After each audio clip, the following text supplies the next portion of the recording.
ঠাকুর, আপনার একখান কথা বলতে হয়েছি। ঠিক কথা নয়, আপনার কাছে একটা অনুমতি নিতে হয়েছি।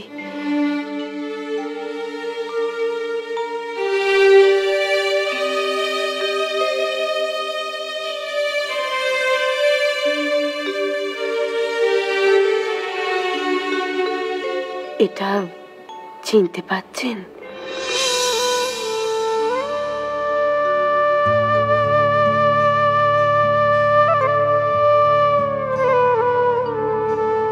ওই সেজো বাবু, সেজো বাবু এরে দিয়েছিল এই এই এই গানটিতে পড়বার জন্য। কিন্তু আপনি এটা পড়েননি। ওই ধাতুটি পড়লে যে এর গায়ে জ্বলন হয় গা, জ্বলন হয়, তাই তোমারে দিয়ে দিয়েছি, তুমি পড়ো। ঠাকুর, আমি এখন কেমন করে পড়ি বলেন তো? বড় বড় বেটারা থাকতে মা গয়না পড়বে, এমনটি ভালো লাগেনি ঠাকুর। এটা তো মিছিমিছি ঘরে পড়ে রয়েছে, তাই ভাবছিলাম এখন তো এমনিতে আমাদের একটু টাকা পয়সা দরকার, তাই এটারে যদি আমরা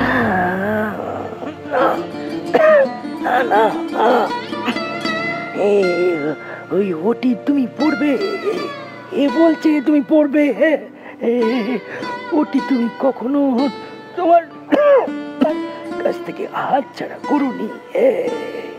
ওই ওটির সঙ্গে এ যে তোমার সঙ্গে সব সময় থাকবে, কার আমিও করি সব সময় থাকবে। হে ভগবান, এ আমি কি বলতে এলুম আর কি আদেশ পেলুম আমি? কি গা, এর কথা রাখবি নি?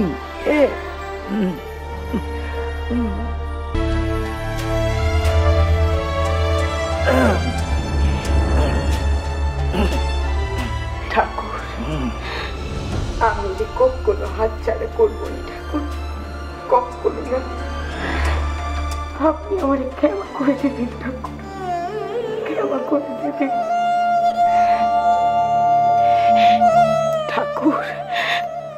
আমি নানা ভাবনা চিনতে আমার মাথা ঠিক ছিল নি। চোখের সম্মুখে দেখছি বেটারা অন্যের পয়সায় খাচ্ছে, আর আমি কিচ্ছুটি করতে পারছি নি। আমার মতিব ভরে মরেছিল ঠাকুর। মনটা খুব খারাপ লাগলো যে আমি এমনই মা যে আমার বেটার জন্য আমি কিচ্ছুটি করতে পারলি, কিচ্ছুটি না। মনে খেদ রেখো নিকো বেটার মা,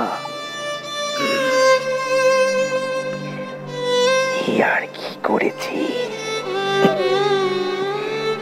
তুমি এর থেকে অনেক বেশি করবে গা, অনেক বেশি করবে। আমি ঠাকুর, আমি আমার বেটাদের জন্য কিছু করতে পারবো? আপনি কেবল আমার এই আশীর্বাদ দেন ঠাকুর, সুখে দুঃখে বিপদে আপদে আমি যেন আমার বেটাদের সঙ্গেই থাকতে পারি।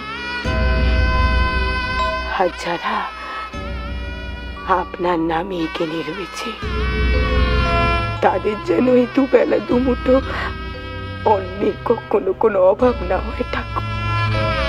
দয়া করেন ঠাকুর, আপনি আমাদের দয়া